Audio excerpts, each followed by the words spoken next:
3번의 정기적인 모임을 갖습니다. 담임 목사님과 정기적으로 매주 3번의 모임을 갖는데 주일날 저녁에 예배 끝난 뒤에 피드백 시간을 갖습니다. 그러니까 저희가 전하고 싶었던 메시지를 잘 전했는지, 또 예배 흐름이 괜찮았는지, 우리가 이렇게 의도했는데 여기서 부족했던 부분은 없었는지, 그리고 늘 잘했는데 오늘따라 이 부분이 좀 약했던 것 같다, 좀 보완했으면 좋겠다, 변화돼야 될 부분이 있겠다, 그런 피드백들을 나누는 시간을 갖습니다. 그리고 나서 수요일에 돌아올 주일 예배에 대한 이야기를 합니다. 제가 아까 말씀드렸지만 화요일에 기획회의를 하고요, 수요일에 팀장회의를 해요. 그러면 제가 그 화요일 회의와 수요일 예배를 정리해서 담임 목사님께 보고를 드립니다. 예배 기획팀은 이런 기획을 생각을 했는데 팀장 회의 때는 이런 의견들이 나왔습니다. 이렇게 보완하고 수정하면 좋을 것 같고, 어느 부분을 살리고 어느 부분은 조금 힘을 빼면 좋을 것 같습니다. 제가 의견을 드려요. 그럼 담임 목사님은 그걸 보시고 또 새로운 아이디어를 주시고 피드백을 주시죠. 그리고 나서 목요일에 제가 담임 목사님의 피드백을 반영한 수정 기획안을 작성합니다. 금요일에 담임 목사님께 서면으로 보고를 드리고, 토요일에 대면으로 주일 예배 리허설과 브리핑을 해드려요. 기획 영상 또 컨텐츠 다 완성이 되어 있으니까 실제 예배 드리는 것처럼 조명도 켜보고 또 영상도 틀어보고, 이때 사람들이 어떻게 등단할 것인가, 어디에 인원을 배치할 것인가, 마이크는 어디서 배분을 할 것인가, 일일이 하나하나 토요일에 최종 체크를 합니다. 그러면서 다음 주, 다다음 주 기회까지 보고하는 식으로 소통을 하고요. 또 담임 목사님이 많이 바쁘시잖아요. 그렇죠. 만나교회도 그렇고 꿈의 교회도 그렇고 담임 목사님이 굉장히 바쁘세요.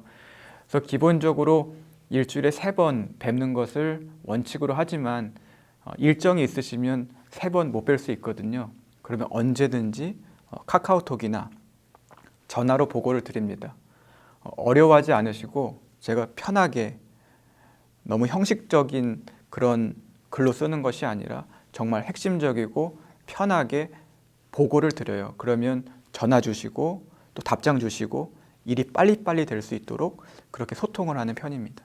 만나교회도 마찬가지입니다. 만나교회도 이제 시스템적으로 담임 목사님을 보는 그런 날이 이제 있는데요. 저희는 토요 예배가 있다 보니까 금요일 오후 5시에 이제 만나서 이제 회의를 하죠. 혹시 토요일 그 리허설을 할 때도 담임 목사님 오셔서 보시는 거예요? 네, 담임 목사님. 아, 그러시구나. 저희는 그렇게는 안 하고요.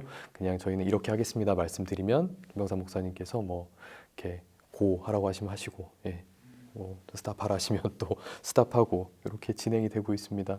아까 말씀해 주셨듯이 김병삼 목사님께서 이제 워낙에 이제 폭넓게 많은 부분에 대해서 이제 고민을 하셔야 되니까 저희도 이제 보고에 굉장히 많은 신경을 씁니다. 어떤 단어를 사용할 것인지, 이렇게 저희는 이제 직접 성전에 내려가서 리허설은 하지 않다 보니까 이런 그림을 이제 저희는 그림으로 만들어서 이렇게 보여드립니다.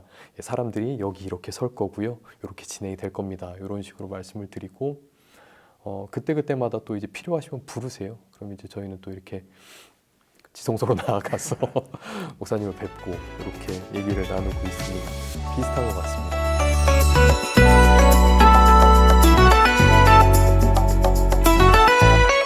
목회자뿐 아니라 성도님들과 이렇게 협력하는 것이 쉬운 일은 아닙니다. 솔직히 말씀드리면 그 안에서 갈등도 있고, 또 평신도 분들 중에는 시험에 들었다고, 나 더 이상 못하겠다고 이렇게 하시는 분들도 계세요. 그래서 아마 많은 목사님들이 그 말에 공감을 하실 것 같은데, 저희도 많은 시행착오를 겪었습니다. 근데 어떻게 하면 협력을 잘할 수 있을까 고민하다가 지금 저희가 정한 것이 일을 명확하게 분배하는 거예요. 그러니까 성도님들 또 목사님들, 본인이 감당해야 될 일들을 정확하게 인지하는 거죠. 조금 어려운 말이 될 수 있는데 분명한 롤과 잡 디스크립션을 주는 거예요. 그럼 감당한 일들이 명확해지기 때문에 자신의 일들을 더 열심히 더 최선을 다해서 감당할 수 있습니다. 이렇게 이야기하면 어떤 목사님들은 그렇게 말도 하세요. 그럼 자기가 맡은 일만 하고 다른 일들은 남몰라 하지 않겠느냐, 개인주의로 가지 않겠느냐라고 말씀하시는데 아직까지 저희에겐 그런 일들은 일어나지 않았습니다. 오히려 자신이 맡은 일에 최선을 다하고 그 다음 단계가 무엇인지 알기 때문에 일들이 더 유기적으로 이어지더라고요. 그리고 제가 정확하게 일을 분배해 드렸더니 그것이 저하고 교회에 대한 신뢰로 이어졌습니다. 그래서 너무 일 중심적인 것이 아니냐라고 말씀하실 수 있는데 애매모호한 것보다는 정확한 일 분배, job description을 주시면 오히려 일하는데 유기적으로 편하게 일하실 수 있을 것 같습니다. 똑같은 기준을 가지고 제시하고 강요하기보다는 이해하고 상황을 들으려고 굉장히 노력을 합니다. 또 앞에서 이야기했던 것처럼 팀장회의를 하는 이유가 바로 이건데요. 한번 회의를 해서 얻어내는 결과물로 작업을 하는 것이 아니라 부목사 회의, 팀장 회의 통해서 지역의 목소리, 목사님들의 목소리, 또 봉사자분들의 목소리를 듣고 수렴하려고 굉장히 노력을 하고 있습니다. 쉽지 않지만 그것이 장기적으로 보면 일하는데 훨씬 수월하게 작용하는 것 같아요. 네, 언나교회 말씀드리겠습니다. 예배를 준비하다 보면 소통을 해야 되는 그룹들이 굉장히 많아지죠. 저희 같은 경우는 이제 예배팀 목회자들이 미디어팀 직원분들하고도 소통을 해야 되고 또 성도님들, 예배를 섬겨주시는 성가대, 저희는 콰이어라고 하는데, 그리고 카메라 봉사자분들, 안내 봉사자분들, 이런 많은 분들이 있습니다. 크게 이렇게 두 가지 방향의 소통을 해야 돼요. 이제 이분들은 이제 유급이시다 보니까 이제 저희들과는 이제 어느 정도 관계도 있고 하니까 저희는 이제 일단 툴을 좀 사용합니다. 구글 스프레드시트를 활용해서 회의가 굉장히 많잖아요. 아시잖아요. 근데 회의를 하다 보면은 집중력이 안드로메다로 가는 일이 굉장히 많아요. 그러다 보면 내가 어떤 이슈에서 어떤 회의를 내가 트래킹하지 못하는 경우가 굉장히 많이 생기거든요. 그래서 실시간으로 그 문서가 그 회의 내용이 반영될 수 있게, 예전에는 이제 웹하드에 회의록이나 이런 문서들을 올려놨는데 실시간으로 반영되지 못하는 일이 생깁니다. 그러면 이제 서로 다른 걸 알고 예배가 진행이 되는 거예요. 그럼 이제 예배 NG가 나는 거죠. 그럼 이제 큰일 나는 거죠. 그래서 실시간으로 어떠한 회의 내용이라든지 기획 내용이 반영될 수 있도록 스프레드시트를 활용해서 계속 업데이트를 하고 있고요. 성도님들과의 소통은 조금 다릅니다. 이제 성도님들을 목양의 관계가 아니라 우리는 같은 일을 해야 되는 사람들이에요. 그러다 보니까 성도님들도 저희와 이렇게 깊은 교제라든지 이런 것들이 어려울 때가 많아요. 그렇기 때문에 성도님들과 소통할 때는 이렇게 영적인 차원의 그런 목양적인 케어가 반드시 들어가야 된다고 생각합니다. 가장 중요한 것이 이제 성도님들 예배 전에 이제 같이 그날 진행될 예배에 대한 말씀 나누고 함께 기도하고 그리고 안부 묻고, 여기서부터가 이제 성도님들하고 일하는 시작이거든요. 왜냐면 내가 이 성도님한테 연락을 하기가 조금 애매해요. 왜 그러냐 봤더니 관계가 안 돼 있는 거예요. 그렇기 때문에 같이 저희가 조금 이렇게 또 일이 굉장히 드라이한 일이에요. 예배는 사실 저희는 또 실시간 방송이고 틀리면 안 되는 거기 때문에 중간중간에 막 자막 봉사자분들이 막 이렇게 잘못하시면 무전으로 저희는 이제 채거든요. 뭐야?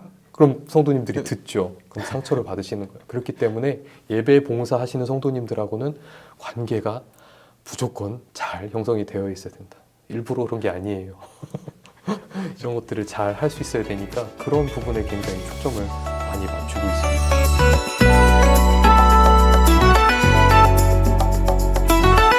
네, 예배 담당 목사로서 좀 특화된 그런 잡인데요.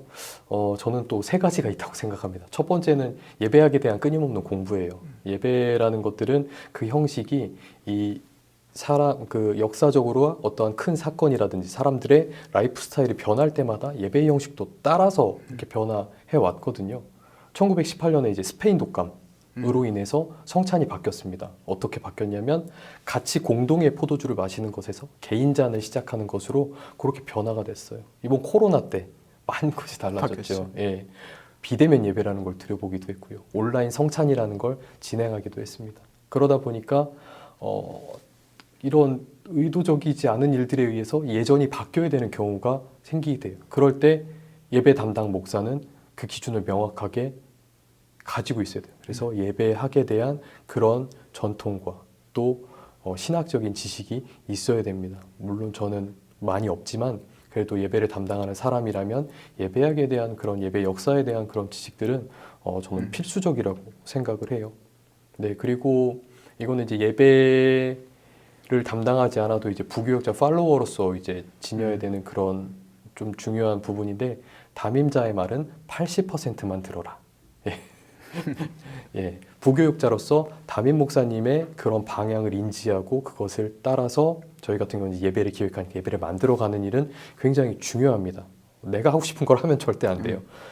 근데 제가 80%라고 얘기한 거는 20%를 불순종하라고 얘기한 게 아니라 그 20%는 담임 목사님이 생각하지 못했던 그 다른 것까지 다 고려해서 더 나은 생각을 제안함으로써 담임 목사님께서 지시하신 것보다 더 좋은 그림을 만들어야 된다라는 그런 의미거든요. 이건 사실 예배를 담당하는 사람만이 아니라 모든 부교육자가 갖춰야 되는 그런 능력이라고 생각합니다. 물론 제가 갖추고 있어서 말씀드리는 건 아니고요. 하다 보니까 이게 필요하겠구나라는 걸 생각하게 되고요.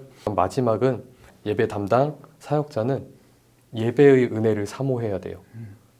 모든 교회에서 진행되는 모든 예배를 드리지만 예배에 몰입하지 못하는 순간이 너무 많습니다. 그러니까 저희 안은 이렇게 메말라가는 거예요. 예배가 없어지는 거예요. 그렇기 때문에 나 스스로 이제 하나님과의 관계를 회복할 수 있는 그런 시간이 굉장히 많이 필요한 작업이에요. 다른 사람들은 예배 은혜 받는데 저는 자막이 안 나갔던 게 생각이 나고 이렇게 막 삑살이 났던 게 생각이 나고 하니까 사실 집중을 못 하잖아요. 그렇기 때문에 예배의 홍수 속에 살고 있으면서 예배에 목말라 하는 그런 일들이 굉장히 많이 생깁니다. 제 안에 굉장히 드라이한 일들이 많이 생겨요. 그래서 저 나름대로 이렇게 하나님 붙드는 일이 굉장히 중요하다고 생각합니다. 네.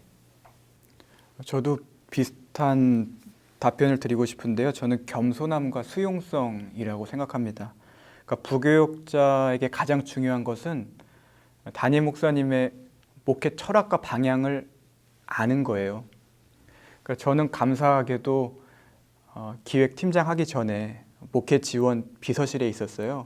김학중 목사님 옆에서 어떻게 목회하시는지, 어떤 생각을 하시는지, 어떤 말씀을 하시는지 옆에서 많이 들었거든요. 그게 저에게 큰 도움이 됐습니다. 예배 담당 목회자에게는 이게 더 중요하다고 생각하는데, 담임 목사님의 목회 철학과 방향을 예배에 녹여내야 돼요.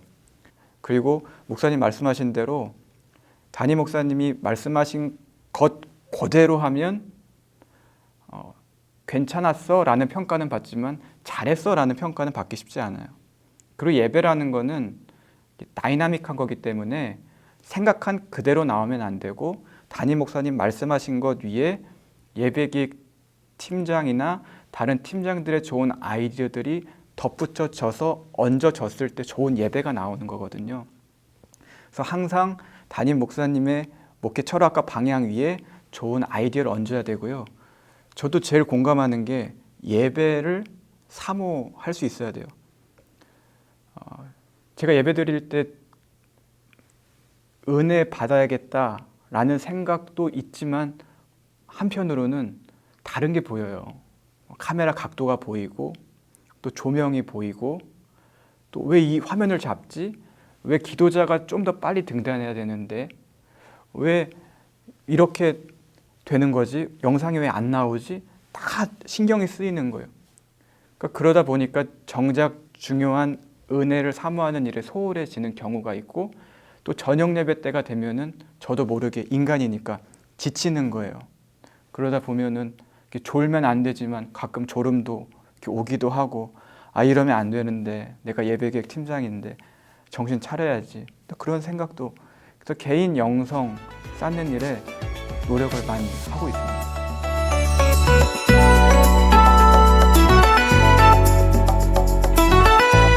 그러니까 기획을 할 때 가장 중요하게 생각했던 것은 지금 우리 시대에 필요한 게 뭘까? 지금 살아가고 있는 사람들, 또 교인분들이 어떤 생각을 가지고 있을까? 그분들의 니즈가 무엇일까를 굉장히 고민 많이 했어요. 또 동시대성과 그 문화적 호환성을 고려를 많이 했는데 그 결과 저희가 이제는 모여야 할 때다.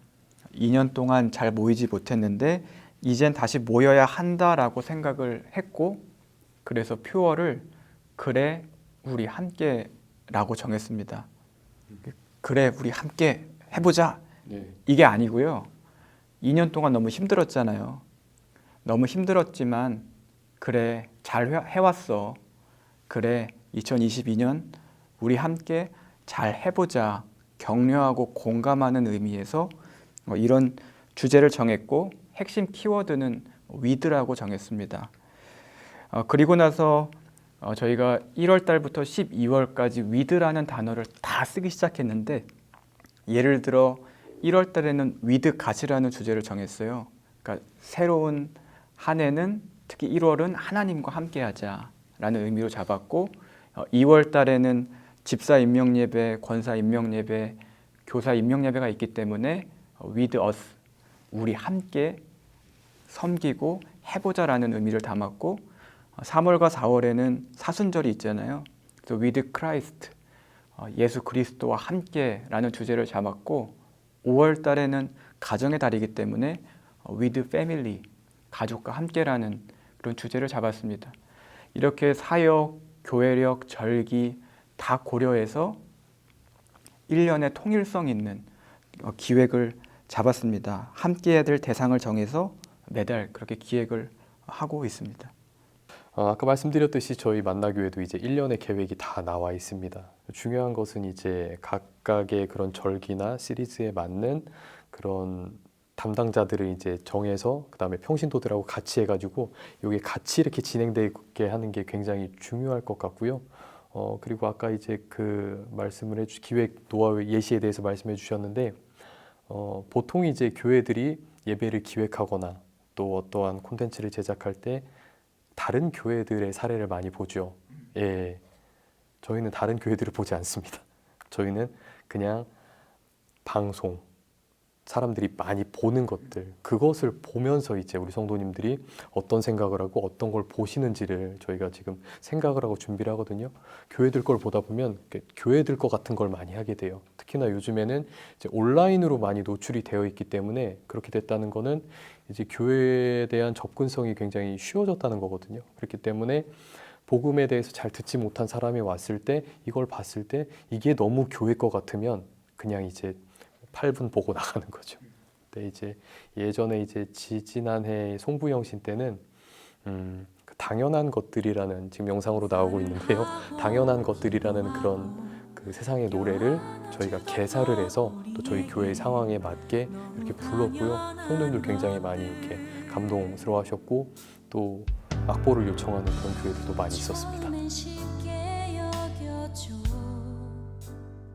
네, 그래서 예배 기획을 할 때 교회 것들을 보는 것도 중요하지만 세상 사람들이 어떤 걸 많이 보는지에 대해서 서치를 하는 것도 굉장히 중요한 기획적인 인사이트를 얻을 수가 있습니다.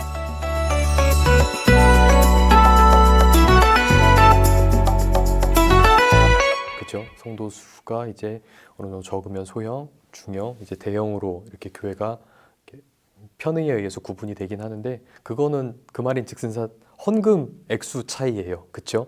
그 헌금 액수 차이는 시설과 장비의 퀄리티 그리고 투입되는 인력의 수가 또 달라지게 마련이죠. 그러다 보니까 아웃풋이 달라지는 것은 당연합니다. 그렇기 때문에 어떤 소형교회, 중형교회, 대형교회나 어떤 교회든지 가장 중요한 것은 지금 자기들이 뭘 할 수 있는가를 파악하는 게 제일 중요해요. 거기서부터 기획은 시작하는 거고요. 그러다 보면 이제 할 수 있는 것들이 나오고 그 안에서의 그런 핵심 역량들이 이제 정해집니다. 우리 교회는 말씀이 강해. 우리 교회는 뭐 찬양이 강해. 우리 교회는 성경 공부가 강해. 이렇게 핵심 역량을 가지고 이제 가능한 한 범위 안에서 이제 진행을 하는 거죠. 그게 사실 가장 중요하다고 보거든요. 그러니까 이제 만약에 예배를 담당하는 미디어를 담당하는 부교역자시라면 담임 목사님과 허심탄회하게 뭐 장로님들과도 얘기를 나눠야 됩니다. 우리 상황은 요 정도 상황인데 지금 우리가 잘하는 것들은 요것들입니다. 이 중에서 무엇을 먼저 할까요? 사실 다 할 수는 없어요. 담임 목사님들은 다 하라고 하시는 분들도 덜어 있는데 절대 다 할 수는 없습니다. 그거를 부교역자와 담임자가 그리고 또 장로님들 그룹 안에서 명확하게 인지되고 목표를 정한 다음에 그거를 진행을 해야 이게 달성했어도 이게 달성하게 되는 거죠. 저는 그게 가장 먼저 선행돼야 된다고 봅니다. 교회 규모에 따라 구성이 달라지고 기획이 달라지는 건 당연한 겁니다. 예산이 다르고 교인 수가 다르고 하드웨어, 소프트웨어가 다르기 때문에 다를 수밖에 없는 거예요. 그런데 목사님 말씀하신 것처럼 그 교회가 가장 잘할 수 있는 강점을 알아야 됩니다. 그리고 대형 교회가 이렇게 한다고 해서 무조건 따라 해야 된다. 이건 아니에요. 우리 교회가 잘할 수 있는 게 무엇일까 강점을 먼저 알아야 되고, 그리고 지금 우리 교회가 있는 곳을 파악해야 돼요. 그러니까 지역의 특수성이 있거든요. 이 지역만의 분위기도 파악을 해야 되는 거예요. 그러니까 다른 교회가 서울교회가 이렇게 하니까 우리도 이렇게 해야 돼. 만나교회가 이렇게 하니까 우리 교회도 이렇게 해야 돼. 이건 아닌 것 같아요. 그래서 교회가 크던 작던 교회가 가장 잘할 수 있는 것을 파악을 하셔야 되고, 저는 소형교회가 가장 잘할 수 있는 게 교인들과 목회자의 유대감, 친밀감이라고 생각을 해요. 사도행전 2장에 보면 가족 같은 분위기 속에서 같이 음식을 나누고 함께 울고 함께 웃고 교제하고 고민에 대해서 더 생각하고 기도하고 너무 좋잖아요. 큰 교회는 그렇게 하고 싶어도 그렇게 노력을 해도 조금 하지 못하는 부분들이 있어요.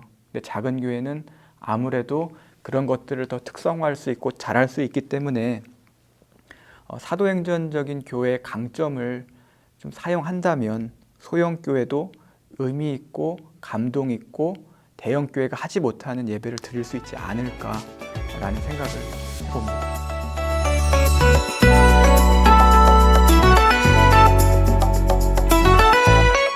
어려움이 여러 가지가 있죠. 그리고 아까 이제 말씀드렸던 것 중에 하나가 이제 예배에 몰입을 할 수 없다는 거. 예, 성도님들 다 이렇게 손들고 찬양하시고 하는데 나도 이제 이렇게 찬양하고 싶고 나도 이제 딱 기도하고 싶은데 그런 점이 좀 제일 어려운 것 같고요. 그리고 이제 그 각 미디어 분야의 전문가 분들과 함께 일하다 보니까 진행을 함에 있어서 이제 그분들의 시선으로 봤을 때 이게 안 되는 것들이 있죠. 엄청 싸웁니다.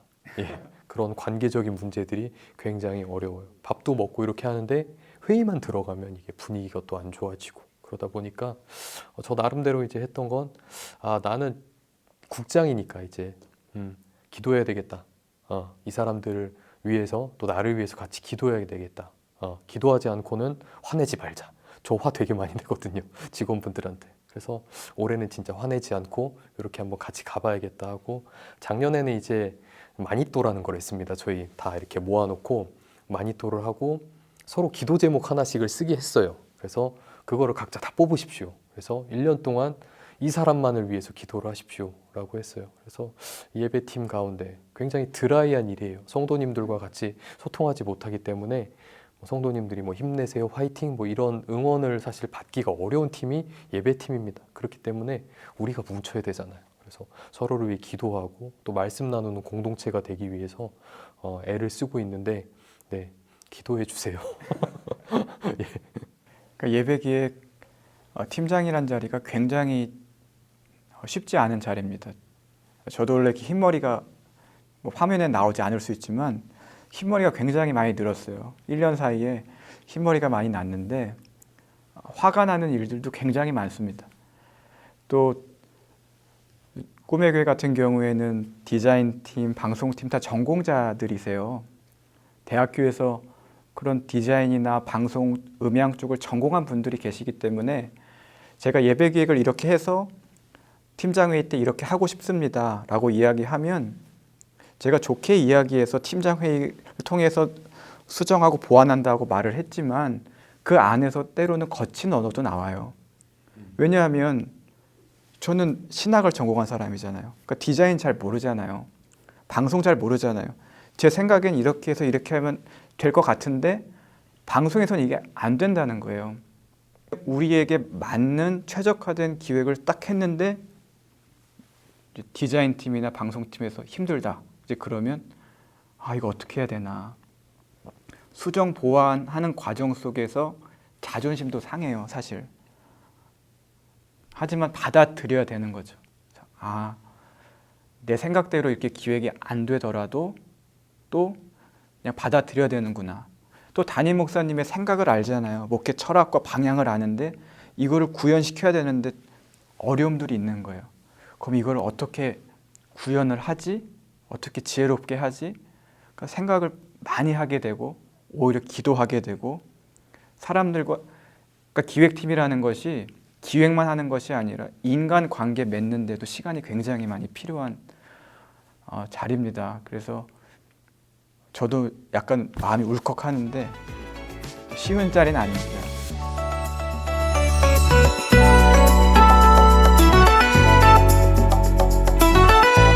예배는 하나님과 인간 사이에 발생하는 경이로운 사건이라고 생각합니다.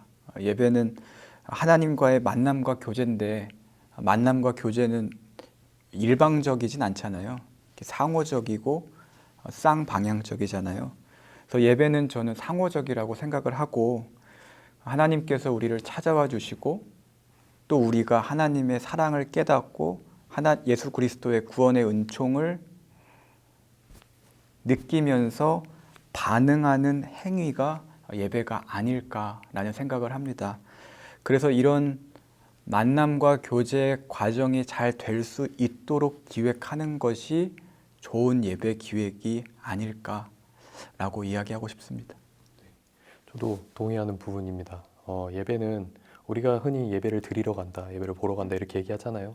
근데 하나님이 예배의 자리로 불러주신 거거든요. 이 예배에 대한 많은 정의가 있습니다. 제가 지난 학기 때 이제 감신 강의 하나를 이렇게 받게 되는 그런 은혜가 있었는데요. 그때 학생들한테 이제 예배에 대한 많은 정의를 이제 안내를 했어요. 하나님의 계시와 인간의 응답이다. 그건 이제 예배의 내용에 대한 부분이겠죠. 또 그러면서 이제 하나님과 연합이 일어나고 그를 통해서 삶의 변화가 일어나는 것이다. 그럼 예배의 효과겠죠. 근데 이제 저는 저 나름대로의 또 정의를 하나 내려서 학생들에게 얘기를 했습니다. 조금 너무 이렇게 세속적일지도 모르는데 저는 이렇게 정의를 내렸어요. 분주하게 살아가는 많은 현대 그리스도인들이 일주일 중 유일하게 하나님을 찬양하고 하나님께 기도하며 하나님을 생각하는 시간이다. 너무 바쁜 현대인들이 일주일 중 유일하게 하나님 생각을 하는 시간이다라고 저는 예배를 정의를 해봤습니다. 그게 이제 예배 기획이 필요한 이유죠. 너무나도 일상 가운데 너무나도 소중한 시간인 거예요. 어떤 성도님들은 그 한 시간으로 일주일간의 영적 전쟁을 치러야 되는 그런 분들이 있을 수가 있어요. 그렇기 때문에 1분 1초도 예배는 허투루 기획이 돼서는 안 된다. 자막 제때 나가야 되고 영상이 바로 틀어져야 되고 그래야 된다라고 저는 이렇게 생각하고 있습니다.